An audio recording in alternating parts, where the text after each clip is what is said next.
So hello everyone, welcome to my little corner. My name is JP and this is another video wherein I review a book that I have read, and as you have seen in the title, it will be for Cassandra Clare's Lady Midnight. This is book 1 of her new trilogy named Dark Artifices, wherein the story revolves around Emma Carstairs and Julian Blackthorne, two characters who we actually saw and read already in the City of Heavenly Fire. This book is a hefty one. You can see that it's a really thick and it reaches like what, 700 plus pages. So if you really like Cassandra Clare's Shadowhunter world, you will definitely enjoy this one because it's a long book and it's long in a good kind of way. Like it will not bore you. I will not carry that book around for the majority of the video like what I did with Gathering of Shadows, because that book is kind of heavy with the hands. So hands are free. Book review starting. For the summary, Emma Carstairs and Julian Blackthorne is this shadow hunter, and they are parabatais. Or if you are familiar already with the shadow hunter world, parabatai is like this kind of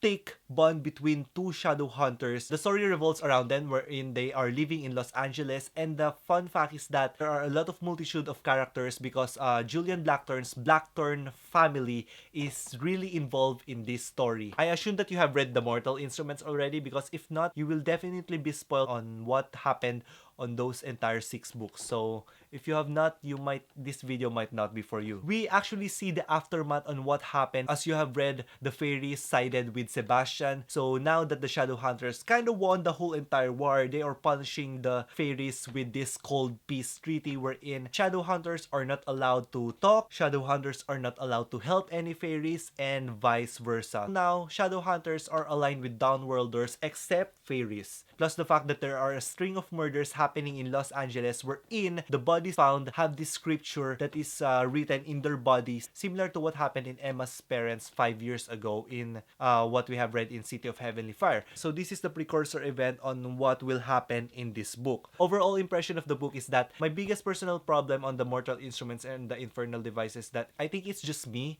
but I feel like the book always starts really slow. But in this Lady Midnight one, I think Cassandra Clare really did outdid herself, because she didn't have the same problem with this book for me, because from the start I was really engrossed on what is happening in this book. Plus the fact that I get this like mystery crime solving vibe from the whole entire book, because they are trying to solve the mystery on Emma's parents, or Emma's murderer, wherein the whole Emma and the whole entire Blackthorne family was trying to solve the mystery on who killed Emma's parents, or why is this string of murders happening in Los Angeles. The clue hunting, the brainstorming on all of the clues that they have. I like that the whole entire family is trying to solve this kind of mystery, and I think that is what made me enjoy this book much more. Like, it's just not solely focused on the two main characters, Julia and Emma. I mean, yeah, majority of the book is focused on the two of them, but I like that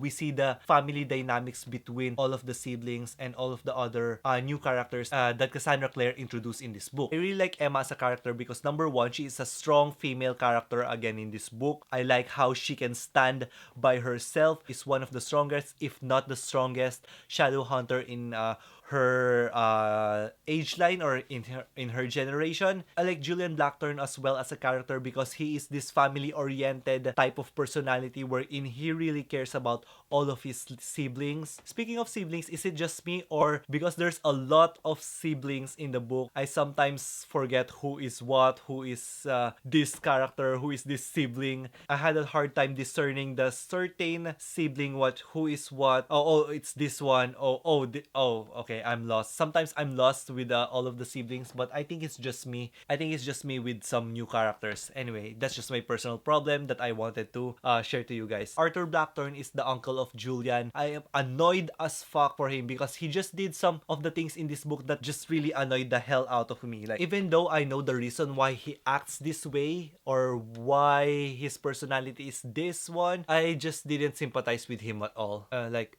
Just Arthur, go away.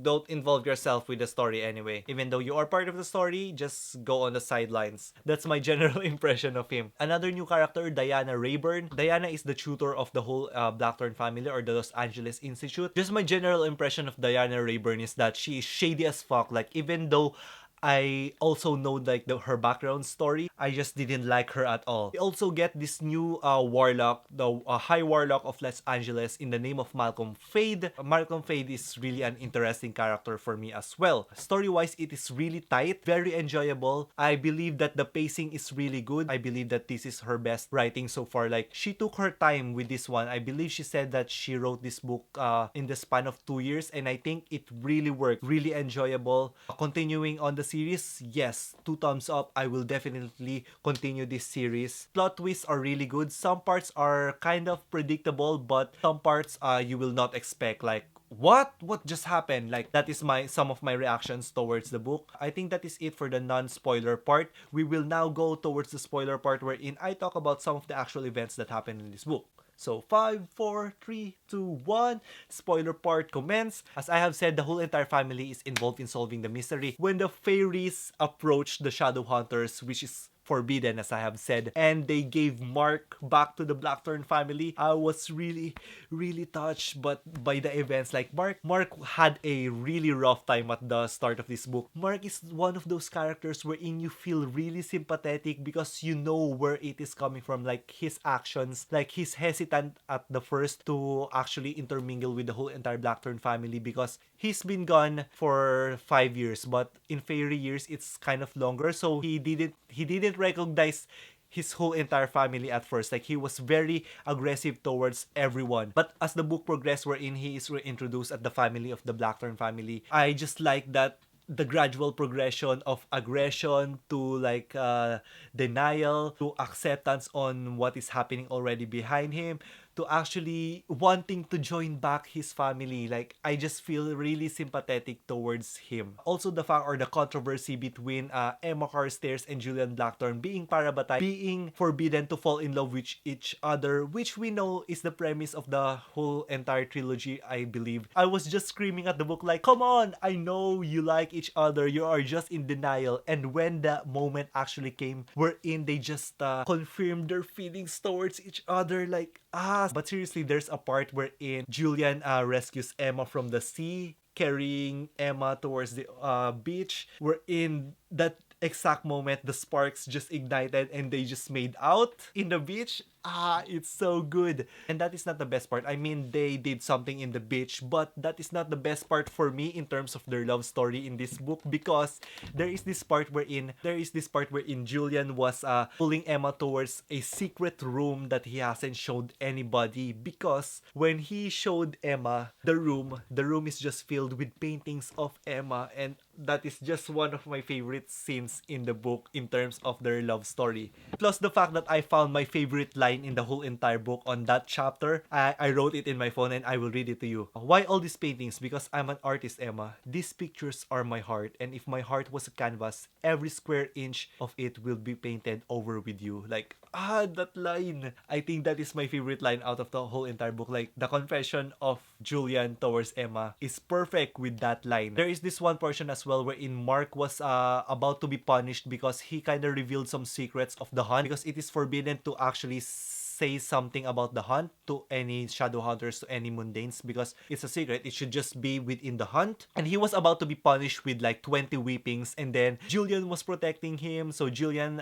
got one slash, and then Emma felt the worst pain of her entire life because, as usual, Parabatay bond, they feel the pain of each other. So Emma kind of shouldered the whole entire punishment. It was just a heartbreaking scene, but the emotions were just overflowing with everyone over there. I just love that part. Like, if you read that part, I believe that you will get my feelings over there. As for the crime solving part of the book, I like that all of the siblings are involved. Each sibling has a part in solving the whole entire mystery, wherein we discover at the end of the book that the High Warlock of Los Angeles, Malcolm Fade, is the culprit of all the murders that have been happening in this entire book. Plus, he is the one also responsible for the death of Emma's parents. For me, I didn't see it coming. Malcolm Fade was just this small minor character at some parts of the book, wherein sometimes I just forget about him, but when it was revealed that it's him that is the mastermind of all this stuff. So I was not prepared. The whole entire premise is just Malcolm just wants to resurrect his loved one named Annabelle. Wherein Annabelle is a long time ago Blackthorn shadow hunter that fell in love with a warlock Malcolm Fade, and as usual, shadow hunter laws, clave laws, wherein it is forbidden for shadow hunters to fall in love with the downworlder. So as a result, Annabelle Lee was killed by the shadow hunters. Malcolm Fade became resentful, became angry at the whole entire shadow hunter race. That's why he formulated his plan to resurrect Annabelle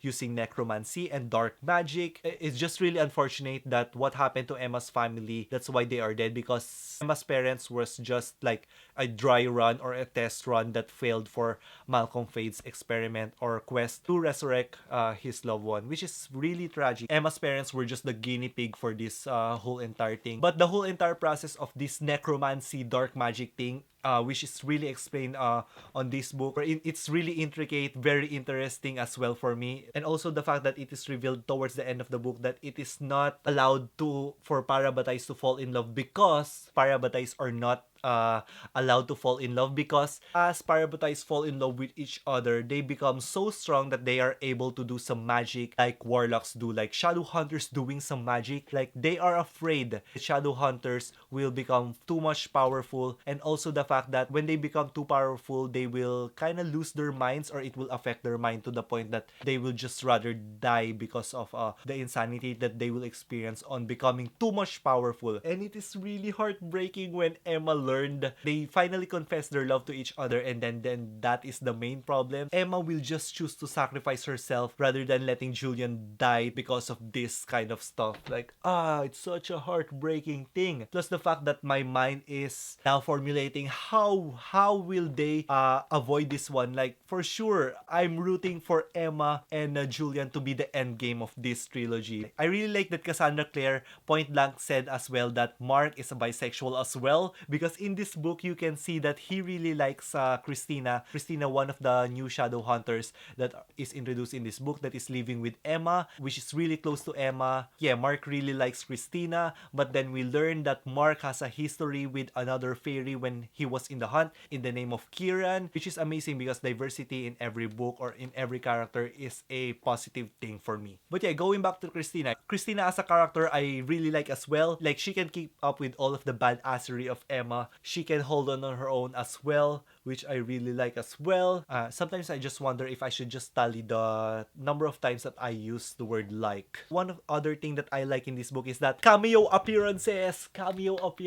Tessa, between Jem, Jace, and Clary as well at the end of the book. I like when old characters come back in new series. The nostalgia that you feel whenever you see old characters coming back to the new books or new generation kind of stuff. One downside thing is that if you are familiar with the short stories Tales of Shadow Hunters, I believe there are some elements from that book that are presented in Lady Midnight. If you read Lady Midnight, you will still get the story, but you kind of feel like there are some missing stuff because I didn't read Tales of Shadow Hunter. And Tales of Shadow Hunter will be released as a physical copy book this November. It is released as an ebook or an audiobook, I think, but I am not a fan of those. Like, I don't want to read without a physical copy in my hands. So I'm kind of missing out on some part. I think I pretty much rambled all of my thoughts already towards this book. I have rated this book 5 out of 5 stars again on Goodreads. As for the readability, if I will continue reading on this series, it's definitely thumbs up again. I will continue reading on this series because I really enjoyed this as well. And I will definitely recommend this book for you as well. I think I rambled more in this book compared to A Gathering of Shadows. I think my train of thought was just there. My train of thought just went there. Like, I just wanted to say all of my opinions or all of my thoughts towards this book. Anyway, this is the end of the review. Again, if you like this video, give it a thumbs up as it will help me a lot. And also, if you're liking the content that you are seeing in this video or in this entire channel, click the subscribe button down below. And let's talk in the comments down below. Have you read Lady Midnight? Have you read The Mortal Instruments? Or have you read The Infernal Devices? If you have read Lady Midnight, what is your favorite part? Let's talk in the comment section down below. I will see you guys in my next video. Bye!